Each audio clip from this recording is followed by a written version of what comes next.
제가 방 전에도 이제 기도할 때 말씀드린 것처럼 오늘 찬양 드리기 전에 말씀드린 것처럼 오늘 이제 이 말씀은 그 빌립보서 3장 10절에서 14절 우리가 찬양으로 드렸던 그 가사 그대로 그 말씀 그대로가 있는 이제 말씀을 우리 함께 나누려고 하는데요.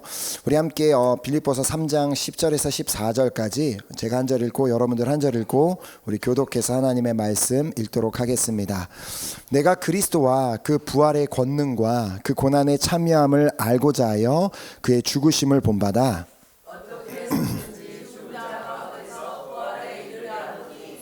내가 이미 얻었다함도 온전히 이루었다함도 아니라 오직 내가 그리스도 예수께 잡힌 바 된 그것을 잡으려고 달려가노라.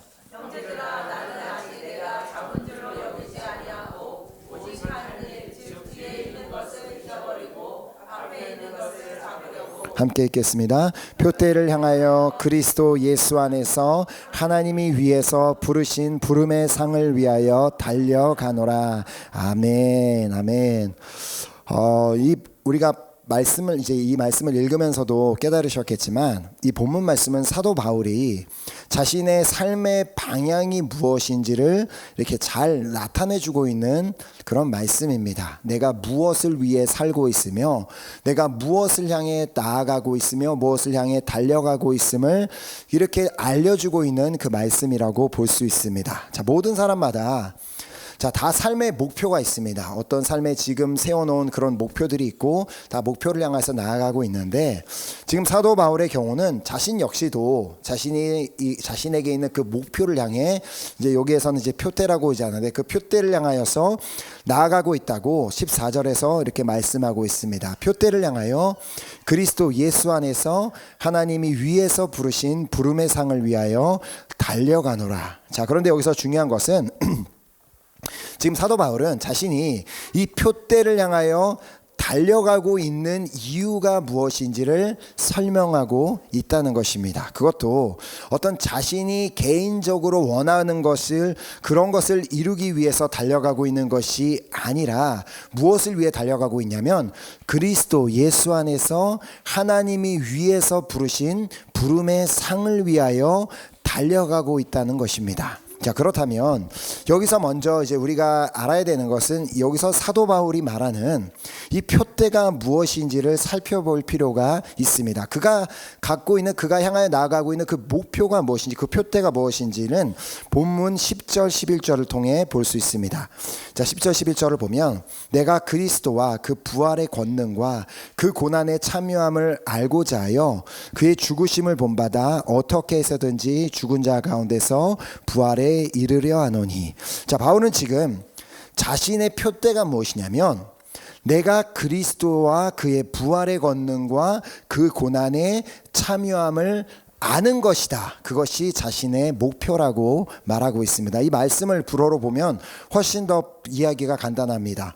Mon but est de le connaître. Lui est la puissance de sa résurrection et la communion de ses souffrances. 그러니까 mon but, 나의 목적은 이라고 그냥 바로 그렇게 던지면서 그게 뭐라고요? 예수 그리스도를 알고 그 부활의 권능과 그 고난의 참여함을 아는 것이 나의 목표이다 라고 그렇게 설명하고 있습니다. 자, 그렇다면 혹시 오늘 이 예배를 드리는 분들 중에 이 사도 바울과 같은 목표를 갖고 계신 분이 계십니까? 자, 이 사도 바울이 갖고 있는 목표는 우리 사람들이 갖고 있는 목표와는 좀 다릅니다. 자, 우리가 세운 목표는 내가 어떻게 될 것인지에 대해서 목표가 맞춰져 있지, 그 방향성이 맞춰져 있지, 이렇게 사도 바울처럼 자신의 삶의 목표가, 삶의 그 표대가 예수를 아는 것이다라는 그런 목표를 세운 사람은 없을 것입니다. 자, 그러나 오늘 이 말씀을 받는 우리 모두의 그 삶의 목표 역시도 사도 바울과 같아질 수 있기를 간절히 소망합니다. 누군가가 그래서 당신의 삶의 목표는 무엇입니까? 라고 묻는다면 그렇다면 우리는 당당하게 내 삶의 목표는 예수를 아는 것입니다 라고 그렇게 말할 수 있는 우리가 되었으면 좋겠습니다. 자, 사도 바울도 예수님을 만나기 전까지는 자기 자신도 자신이 개인이 세워놓은 그 목표를 향하여 달려나가던 사람이었습니다. 그가 가졌던 목표가 뭐예요? 우리가 그 사도행전을 보면 알 수 있지만 최대한 많은 예수를 믿는다는 저 잘못된 정말 그것을 믿고 있는 사람들을 더 많이 잡아들여서 정신을 차리게 하는 것, 그것이 사도 바울의 목표였습니다. 자, 그리하여 어쩌면 지금 그 사도 바울은 이미 그 당시에도 충분히 산헤드린 공회원으로서 충분히 높은 직급과 많은 인정을 받고 있었지만, 그러나 그 자리보다 더 높은 자리에 올라가 더 큰 영광을 취하고 더 많은 사람들에게 영광을 받고 싶었을지도 모릅니다. 자, 그러나 그는 그 다메섹을 가는 그 길에 예수님을 만나고 난 뒤로부터 자신이 지금 세워둔 그 목표가, 자신이 따르고 있는 목표가 잘못된 목표였음을 깨닫고 그 목표를 이루기 위한 열심도 다 헛것이었다는 것을 깨닫고 다음과 같이 그가 고백했습니다. 빌립보서 3장 7절에서 9절 말씀을 보면 그러나 내가 무엇이든지 내게 유익하던 것을 내가 그리스도를 위하여 다 해로 여길 뿐더러 또한 모든 것을 해로 여김은 내 주 그리스도 예수를 아는 지식이 가장 고상하기 때문이라. 내가 그를 위하여 모든 것을 잃어버리고 배설물로 여김은 그리스도를 얻고 그 안에서 발견되려 함이니 내가 가진 의는 율법에서 난 것이 아니요 오직 그리스도를 믿음으로 말미암은 것이니 곧 믿음으로 하나님께로부터 난 의라. 자, 자신에게 영광을 가져다 주던 모든 것, 자신이 그렇게 그리스도인들을, 예수를 믿는다는 사람들을 최대한 많이 잡아서 투옥시키고 핍박하는 것, 그렇게 해서 영광을 가져다 주던 것, 그리고 그렇게 해서 자신이 사람들에게 인정받게 모았던 모든 것을 다 이제는 해로 여길 수 있던 것은 지금 사도 바울이 여기서 고백한 것처럼 내 주 그리스도 예수를 아는 지식이 가장 고상함을 깨달았기 때문이었습니다. 자, 그리고 그가 그 모든 것을, 이전에 자신이 영광으로 취했던 모든 것을 배설물로 여김은 그가 무엇을 위해서라고요? 자신이 그리스도를 얻고 그 안에서 발견되기 위함이라고 그렇게 고백하고 있습니다. 자, 그렇다면 오늘 나의 삶을 돌아보았을 때 나에게는 지금 무엇이 가장 중요합니까? 나는 무엇을 가장 중요하게 생각하고 있습니까? 아마 내가 가장 중요하게 생각하는 것을 위해서 나의 가장 많은 시간을 할애하고 있을 텐데, 과연 나는 지금 오늘 무엇을 위해 가장 많은 나의 시간을 할애하고 있냐는 것입니다. 무엇을 위해 나의 그 마음을, 나의 힘을, 나의 열정을 다 쏟고 있냐는 것입니다. 자, 보통 우리가 이렇게 살면서 우리가 맺을 열매에 집중하는 경우가 많습니다. 내가 삶에서 이것을 이루어야지, 이런 열매를 얻어야지 하면서 그렇게 열매에 집중을 하는 경우가 많은데, 그러나 우리는 예수님께서 요한복음 15장을 통해 하신 말씀을 우리는 기억해야 합니다. 요한복음 15장 4절에 내 안에 거하라 나도 너희 안에 거하리라. 가지가 포도나무에 붙어있지 아니하면 스스로 열매를 맺을 수 없음 같이 너희도 내 안에 있지 아니하면 그러하리라. 자, 결국 우리는 포도나무이신 예수님께 붙어있지 않는 한 삶에서 어떤 열매도 맺을 수 없음을 깨달아야 한다는 말씀입니다. 자, 그렇게 우리에게 지금 가장 중요한 것이 무엇이겠어요?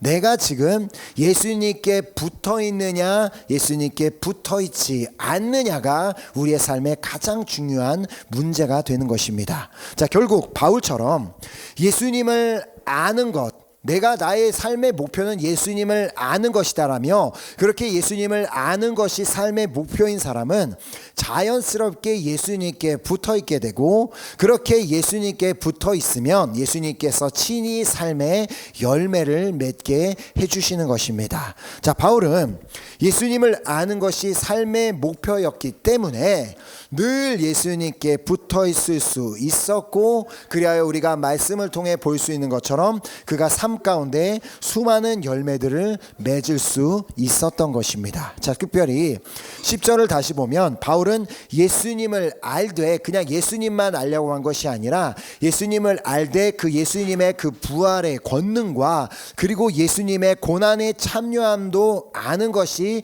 자신의 목표다라고 그렇게 말하고 있습니다. 10절을 다시 보면 내가 그리스도와 그 부활의 권능과 그 고난에 참여함을 알고자 하여, 자, 실제로 사도 바울은 그 부활의 권능을 알았기에 죽어도 다시 살 수 있다는 그 부활의 권능을 알았기에 그가 만났던 수많은 죽음의 위협 앞에서도 멈추지 않고 계속해서 달려갈 수 있었고, 또한 예수님의 고난에 참여함도 알고 있었기에 예수를 믿는다는 건 그냥 아무 고난도 없고 평안하고 평탄하고 기쁘고 감사하고 그냥 그런 삶만 있는 것이 아니라 고난에 참여하는 것도 있음을 알고 있었기에 그는 어떠한 고난 가운데서도 여전히 자신에게 주어진 그 길을 갈 수 있었던 것입니다. 자, 오늘 우리의 목표가 사도 바울과 같이 예수를 아는 것이 된다면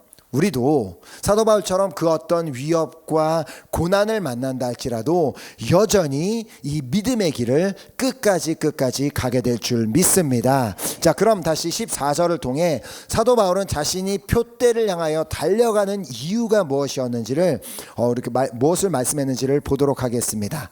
자, 표대를 향하여 그리스도 예수 안에서 하나님이 위에서 부르신 부름의 상을 위하여 달려가노라. 결국 그가 예수 그리스도를 알기 위해 예수 그리스도를 알려는 그 목표를 가지고 달려가는 이유가 뭐냐면 그리스도 예수 안에서 하나님이 위에서 부르신 그 부름이 무엇인지를 알고 그 부르심대로 살았을 때 주어지는 그 상을 얻기 위함이었습니다. 자, 그렇다면 그의 부르심은 무엇이었습니까? 그가 어느 날 그가 다메섹에 있는 예수를 믿는다는 그 사람들을 잡아서 결박하기 위해 가던 그 길에서 그에게 어떤 일이 일어나요? 그가 처음으로 예수님을 만나는 역사가 일어나게 됩니다. 자, 그리고 그렇게 예수님을 만난 바울을 위해 하나님께서는 다메섹에 있던 아나니아라는 한 제자를 그 바울에게 보내시며 지금 그 바울에게 보내시는 이유가 무엇인지를 다음과 같이 말씀해 주셨습니다. 사도행전 9장 15절에 주께서 이르시되 가라, 이 사람은 내 이름을 이방인과 임금들과 이스라엘 자손들에게 전하기 위하여 택한 나의 그릇이라. 이 말씀은 뭐예요? 주님께서는 사도 바울을 이방인의 사도로 부르셨다는 말이었습니다. 자, 이방인의 사도가 되는 것이 바로 바울의 부르심이었고 그 사실을 알고 있던 바울도 스스로 자신이 이방인의 사도라고 그렇게 로마 교회 교인들에게 소개하고 있음을 볼 수 있습니다. 로마서 11장 13절에 내가 이방인인 너희에게 말하노라, 내가 이방인의 사도인 만큼 내 직분을 영광스럽게 여기노니. 자, 그런데 여기서 중요한 것은 이 사도라는 직분이 가진 그 의미를 아는 것입니다. 사도는 헬라어로 아포스톨로스라는 그 단어로서 보냄을 받은 자라는 그러한 의미를 갖고 있습니다. 자, 그런데 자신이 이 아포스톨로스, 보냄을 받은 자, 사도가 되기 위해서는 반드시 누가 필요해요?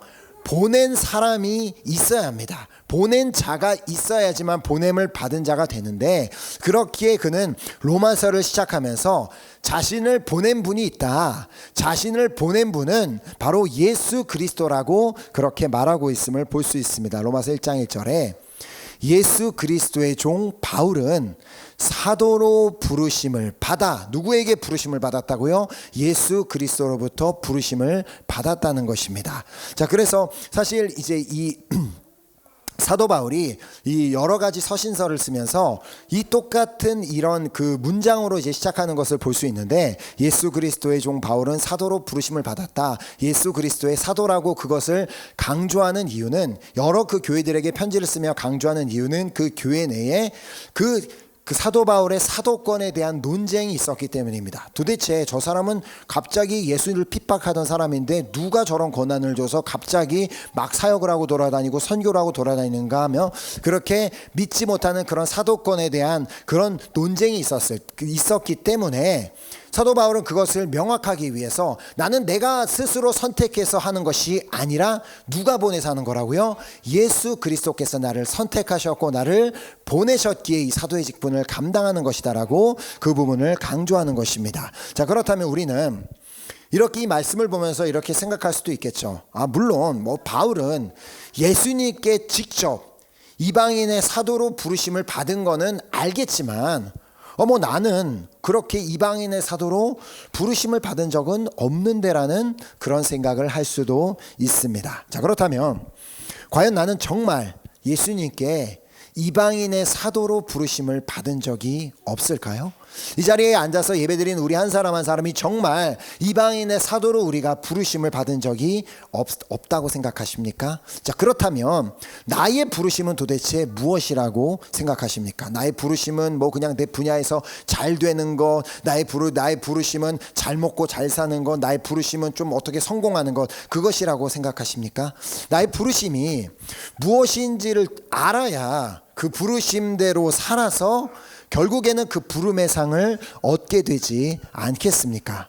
자, 우리가 언젠가는 다 주님 앞에 서게 되는 날이 오게 될 것입니다. 우리가 죽어서 하나님 앞에 서게 될 수도 있고 주님이 그 전에 오셔서 주님 앞에 서게 될 수도 있는데 하나님께서 도대체 우리의 무엇을 보고 착하고 충성된 종아 잘하였도다라고 그렇게 칭찬하시며 상을 주시겠냐는 말입니다.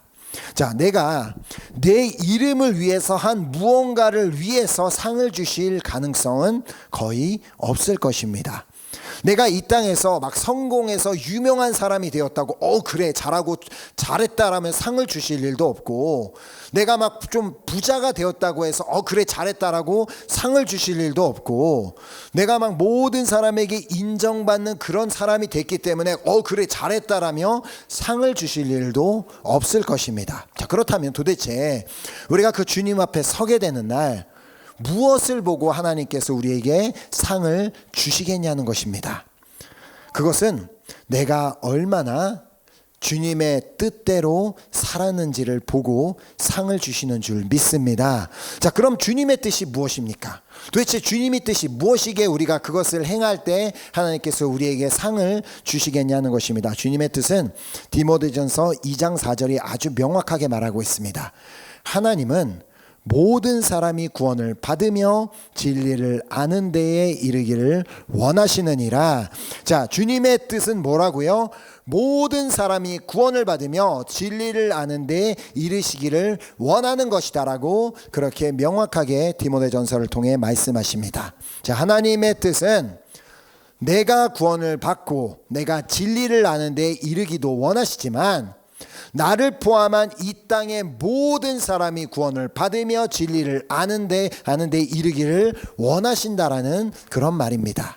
자, 그럼 어떻게 모든 사람이 구원을 받고 진리를 아는 데에 이를 수가 있겠습니까? 자, 로마서 10장 14절에 보면 그런즉 그들이 믿지 아니하는 일을 어찌 부르리요 듣지도 못한 일을 어찌 믿으리요 전파하는 자가 없이 어찌 들으리요. 이처럼 이 세상에는 내 주변만 둘러봐도 내 주변에도 아직 한 번도 복음을 들어보지 못한 예수님의 이름을 들어보지 못한 사람들이 분명히 있을 것입니다. 그들이 듣지도 못한 일을 어찌 믿겠으며 전파하는 이가 없이 들을 수가 있겠냐는 말입니다. 이 말의 뜻이 무엇입니까? 사도 바울 같은 사람만 이방인의 사도로 부르심을 받은 것이 아니라 우리 예수님을 믿는 한 사람 한 사람도 우리가 속한 그 분야에서 우리가 있는 그 자리에서 이방인의 사도로 부르심을 받았음을 의미합니다. 자, 내가 속한 그곳에서 예수님의 이름을 한 번도 들어보지 못한 자들이 예수님의 이름을 듣고 예수님을 알 수 있도록 그들에게 복음을 전파하도록 우리 모두도 부르심을 받았음을 믿습니다. 자, 그래서 마태복음 28장에 보면 예수님께서 그 승천하시기 전에 마지막으로 예수님의 제자들을 사도로 부르시는 장면이 기록되어 있습니다. 잘 알고 있는 말씀이죠. 마태복음 28장 19절에서 20절. 그러므로 너희는 가서, 여기가 제일 중요합니다. 그러므로 너희는 가서입니다. 일단 간 다음에 뭐를 행해야 될지를 말씀해 주시는 건데, 그게 뭐예요? 그러면 가라는 건 예수님께서 보내셨다는 것은 이제는 너희가 제자로서의 삶뿐만 아니라 이제는 사도로 가라는 얘기인데, 가서 모든 민족을 제자로 삼아 아버지와 아들과 성령의 이름으로 세례를 베풀고 내가 너희에게 분부한 모든 것을 가르쳐 지키게 하라. 볼지어다 내가 세상 끝날까지 너희와 항상 함께 있으리라 하시니라. 아멘. 예수님께서 지금까지 그 12명의 제자들 뿐만 아니라 여러 다른 또 예수님을 따르던 그들을 제자로서 양육을 하셨다면 이제는 그들을 사도로 부르시는 장면입니다. 자, 우리도 주님의 제자로서 교회 안에서 예배를 통하여 성경 공부를 통하여 양육을 받았다면, 제자로 어느 세워졌다면, 이제는 우리 한 사람 한 사람도 사도로 부르고 계시는 그 주님의 음성을 듣고 그 사명을 감당해야 한다는 말입니다. 자, 사실 우리는 이미 매달 한 번씩 이방인을 위한 사도로 부르심을 받고 그 사명을 감당하고 있습니다. 자, 매달 제 첫 번째 토요일마다 이 지역에 있는 노숙자들인데, 그 노숙자들이 우리가 만나보면 알지만 다 누구예요? 다 이방인들입니다. 다 그러니까 에트range들이고 다 프랑스 사람이 아닌 다 이방인들이고, 사실 이제 성경에서 말하는 이방인은 예수님을 믿지 않는 그 예수님 유대인들이 아니고 예수님이 아닌 자들, 그 바깥에 있는 자들을 이제 이방인이라고 부르는데, 우리는 이미 그 이방인 노숙자들에게 그 복음을 전하는 그 사명을 하나님께 받았고 그 사명을 감당하고 있습니다. 자, 그러므로 결코 이 일이 작은 일이라고 생각하지 말으셨으면 좋겠습니다.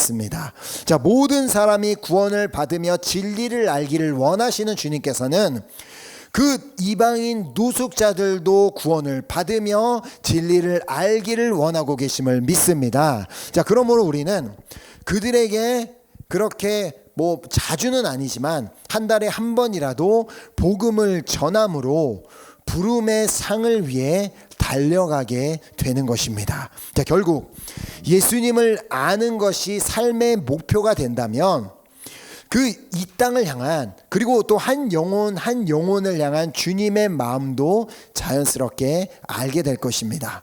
자, 우리는 이제 이방인 노숙자를 위한 그 사도의 역할, 그 사도의 사명뿐만 아니라 우리가 이미 작년 제12월 달에 그 마르세유 땅에서 북아프리카로 가려는 그 이방인들을 위한 그 사역도 감당했었던 것을 우리가 이제 앞으로도 이제 잠시 동안 이제 멈춰져 있었는데 다시 한번 그 사역을 이제 감당하기를 소망합니다. 구체적으로 이제 그 날짜와 그 시기는 알지 못하지만 우리가 그때를 기도로 준비하면서, 그때 이미 이제 경험해 보신 분들은 알겠지만 저는 개인적으로 그 시간이 너무 좋았습니다. 그냥 그것이 뭐냐면은, 지금 내가 성경을 전달해 주는 사람이 예수님 안 믿는 사람인 거, 100% 안 믿는 사람인 거 당연히 알고, 그 사람이 무슬림인 거 100% 무슬림인 거 아는데 그 사람을 찾아가서 성경을 주고 예수님을 믿으라고 얘기하는 것, 그것을 하나님께서 얼마나 기뻐하실까라는 그 마음이 있으면서, 이것이 정말 하나님께서 또한 우리 은혜교회 공동체에게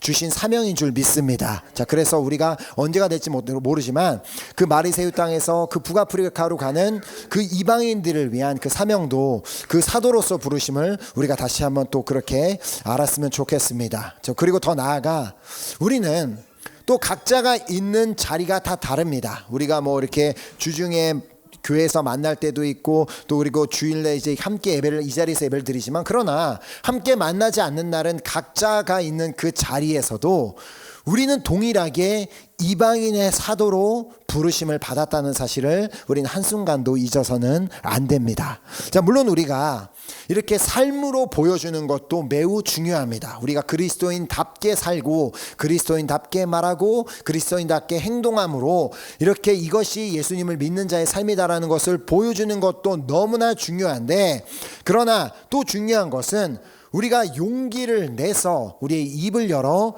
복음을 전하는 것도 필요하다는 것입니다.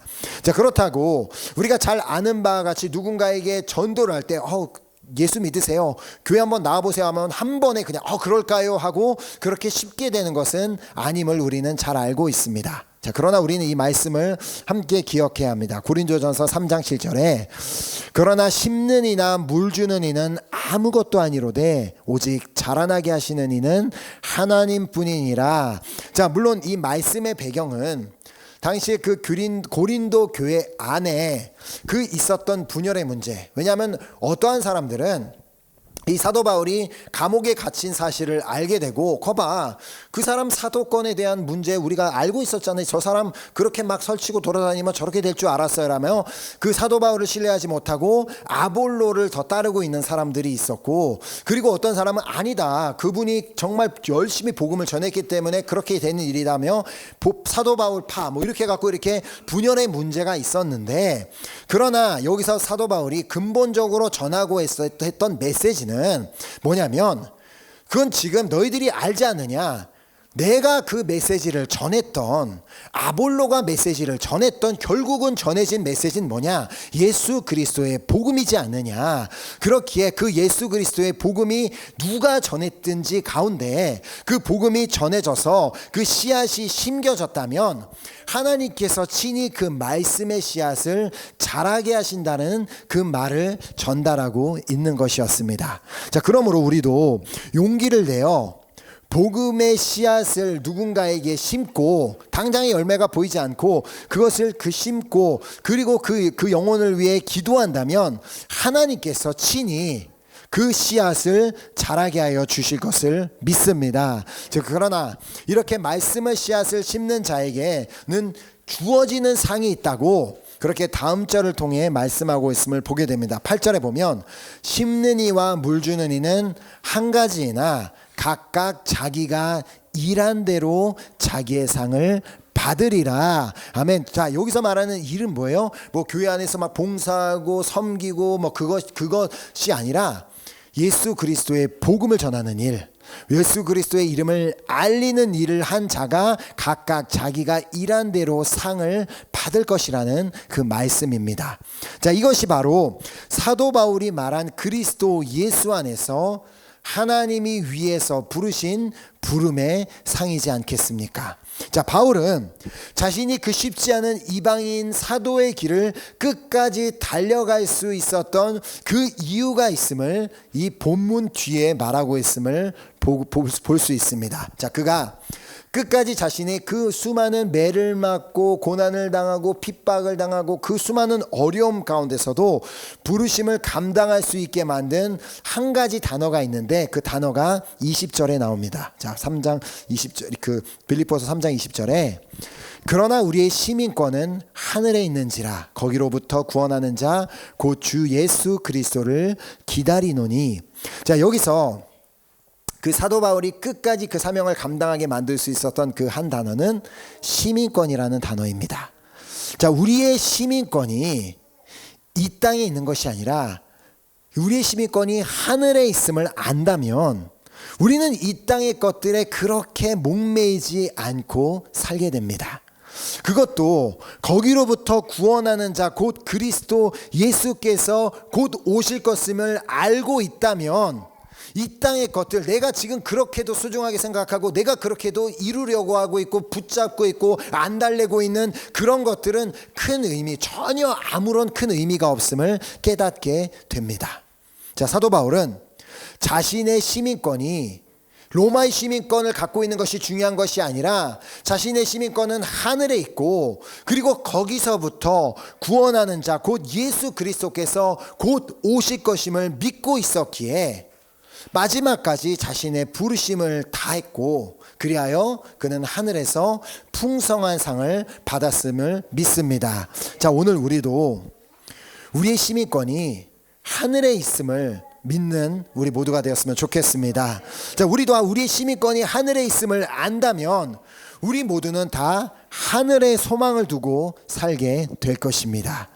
하늘이 시민권자라면 당연히 그 하늘의 시민권의 그 땅이 그 나라의 주인이 되시는 예수님을 아는 것이 삶의 목표가 되어야 되는 것이 너무나 당연하며, 특별히 예수님의 부활의 권능과 예수님의 고난에 참여함도 있음을 우리는 알아야 하는 것입니다. 자, 하늘의 시민권자로서 다른 사람도 나만 그 시민권을 얻고 그 땅에 들어가는 것이 아니라 다른 사람도 그 시민권을 얻을 수 있도록, 다른 사람도 그 시민권을 얻고 천국에 들어갈 수 있도록 복음을 전할 때 우리가 그때 어떤 것을 만날 수 있어요? 사도 바울이 만났던 것처럼 우리 역시도 핍박과 그런 어려움들을 만날 수 있습니다. 자, 그러나 예수님의 부활의 권능과 예수님의 고난에 참여함을 알기에 끝까지, 비록 지금 그것이 힘들고 어렵다 할지라도 끝까지